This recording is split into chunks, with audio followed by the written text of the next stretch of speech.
You know, the pictures that I present says something different. What he said, you know, how he can have a red letter color on his hand wraps for mostly fight is if he didn't put a glove on his hand, and the wraps of my fight appears with the same red color in the same spot. That told me it's the same hand wraps that he took from mostly fight, the same hand wrap he used it with me. Miguel Cotto's been, has been saying, bringing up that picture of Tony's left hand after that fight. Well, in reality, they showed me that picture, and it looks like Tony wiped his nose off, and it just gave, Tony was taking a lot of punishment in that fight also. So he was bleeding from the nose, from the mouth. So to me, that's what it was. Then he also said, Max asked him, did you feel Margarito's power? And he says nothing different than anybody else. So he's basically saying that Margarito had illegal hand wraps, but then he says that he didn't feel his power. So why even bring that up? If we had something to hide, I wouldn't allow HBO cameras to be here every day. They're recording every single day, every single round.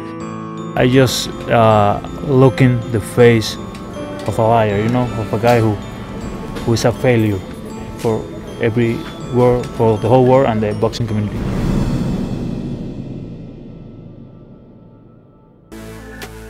Welcome to Boxing During Dinner, episode 32, and we're here. This isn't Alex's apartment. This is it looks a little different, a boxing gym, and we're here for Cotto Margarito, actually Miguel Cotto's media day, David. So what do we got in store today?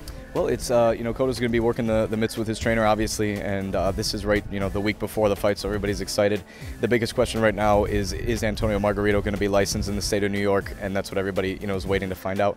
But from all sights and sounds, it seems Cotto's having a good training camp under his new trainer, and we're hoping to meet some people today that'll tell us a little bit more about that. Well, we got Boxing During Dinner has this fight covered. We were in Margarito's training camp. We're here in Cotto's training camp. We're going to hear from Miguel Cotto. We're going to hear from Bob Arum. So, I mean, what do you guys want to listen to us? Here's Miguel Cotto and Bob Arum. Those loser boxing sites. This one's best. Exactly.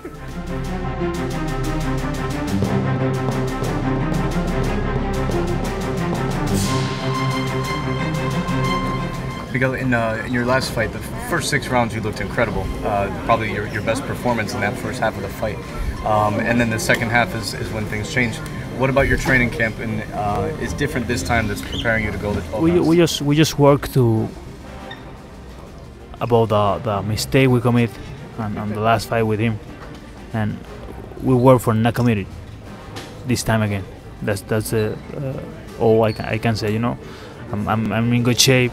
I'm really good. I'm going for the victory this night. And having your new trainer, is that a big part of the reason you made the switch? Is that to get you with somebody with a history as a boxing trainer, and maybe not necessarily as much as a slugger, but working with your new trainer is something to help you box? I know Pedro since 1996. We always have a good relationship. He arrived now in the team. It's our first time working together, and everybody going to see what Miguel improved in this camp. Now, Bob, this is an exciting card for a number of reasons. Of course, everybody's excited for the grudge match between Margarito and Cotto.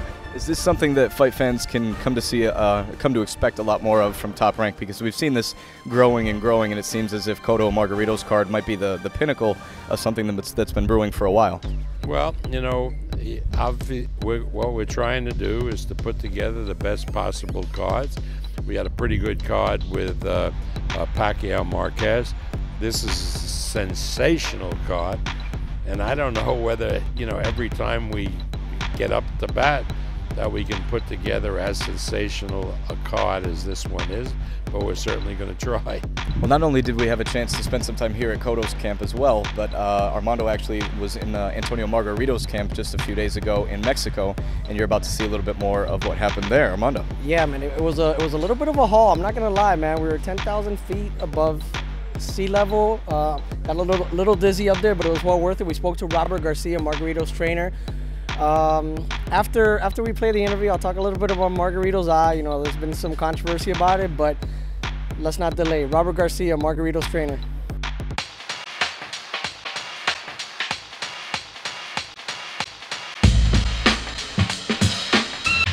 I'm here with Antonio Margarito's trainer and former world champion Robert Garcia. Robert, first of all, how's this camp gone for Antonio, and how ready is he for Miguel Cotto? You know what? Training camp has gone really good. We've been up here for about a month and a half already, and Tony is training and sparring like never before. He's looking better and better every time. His condition is great, so I think we're gonna have a great night, December 3rd. Training up here in the Centro Ceremonial Otomí up here in Mexico, how has this been a positive for him? Has it cleared away any distractions that you might have feared a little bit in the past? Well, you know what? The main reason we're up here is for the altitude, but it also helps, that he's got no distractions. He's not at home, or he's not somewhere where you get so many people wanting to get an autograph or wanting to get a picture, which he doesn't mind. He doesn't mind, but it's still. It still affects. Somebody could make a comment that we don't agree or something. It's always going to affect in the head. Right here, we're just focused on getting ready for the fight. We're training hard, and we have no distractions. So that's a plus. On HBO, they've been doing this face-off thing, and none has been more talked about than the one Miguel Cotto had with Antonio Margarito. How was I guess his demeanor after that finish? Because he looked really pissed during the face-off. I mean, does he have a personal hatred, I guess, towards Miguel Cotto just because the way things have gone in the last couple of years? You know what Miguel Cotto's been saying, bringing up that picture of Tony's left hand after that fight. Well, in reality, they showed me that picture, and it looks like Tony wiped his nose off, and it just gave, Tony was taking a lot of punishment in that fight also. So he was bleeding from the nose, from the mouth. So to me, that's what it was. It could have been the signature, but it looks kind of reddish. So what more than, he wiped his nose off, and he left that stain there, like boogers with blood and everything. To me, that's what it is. Watching the picture close, that's what I think it was. The right hand looks clear. Around that red spot, the gauze looks right. So what's his point? And then he also said, Max asked him, "Did you feel Margarito's power?" And he says nothing different than anybody else. So he's basically contradicted himself. Exactly. He's saying that Margarito had illegal hand wraps, but then he says that he didn't feel his power. So why even bring that up? If he feels he was cheated, well, why did he sign the contract to fight again? Right. And the fact that it's getting a little personal, I think it's better for the fans, because they could expect an all-out war. Not that these guys shy away from a war. Do you expect that type of war inside the ring when Cotto and Margarito meet right in the middle of it? We've been watching the fight. The first fight they had, and it was a hell of a fight. I was there live when it happened. I was still not with Tony. Now watching it and looking at mistakes and correcting things. I think that it's going to be the same thing, but with the same results. Tony is doing much better, especially at 153. Cotto is a lot slower. He doesn't have the power he had at 147. So I think that's all in our advantage.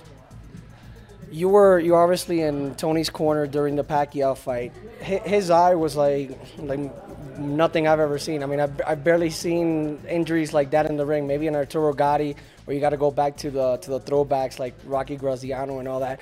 But how has that injury healed? Because the New York Commission is shying away a little bit from, they're a little afraid about that injury. Has the injury healed, and have the doctors cleared him? If we had a problem, well, I know that the doctors cleared him, because I was with Tony when he did his exam, and the doctor said he was fine. If we had something to hide, I wouldn't allow HBO cameras to be here every day. They're recording every single day, every single round. And Tony's actually doing better than before. He's moving his head a little more. He's blocking more punches. So I know that there's nothing. He's fine. So that was Robert Garcia, David. Like he said, Margarito's having a good camp. He says the eye isn't a concern. I don't know. I mean, the people that saw 24/7, they could see that eye. There's something wrong with it. Actually, it's the right eye. Seeing him in person, David, I mean, I could see why the New York State Athletic Commission would give Margarito a tough time, because I wouldn't want a guy to lose his eye under my watch. I mean, Manny Pacquiao damaged that eye. And Antonio Margarito, what kudos to him for taking this fight, because Cotto's a tough fighter. The first fight was a war.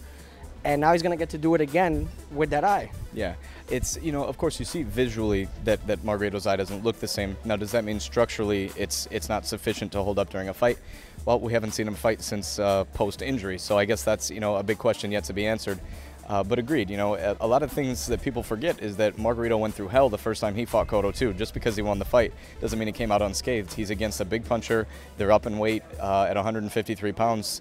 You know, it's there are a lot of storylines going into this fight, and it should be a wild one. And David, Miguel Cotto's having a great training camp here at the KGB gym in Orlando, Florida. And I mean, this has been probably one of his best camps. He looks focused under his new trainer. He looks like he wants revenge on Margarito, and I mean that tension, and you can see it when you watch 24/7. You watch the face-off. There's tension and hatred between these two. So I can't wait to watch the fight. Which is exciting because Cotto is not the kind of guy who ever goes into a fight with this type of mindset. So this is built up, and this is going to be wild. Even the fight itself sells it. The extra storyline is incredible. Yeah. So you know what? Keep it tuned here to Boxing During Dinner. We're going to have complete coverage of this fight. So you can go to www.boxingduringdinner.com. Our website is finally up. And you can catch this, you can watch other videos, and also next Monday we're gonna have some expert analysis of the fight. You're gonna hear our picks because we're not gonna give our picks here. We're in Cotto's gym.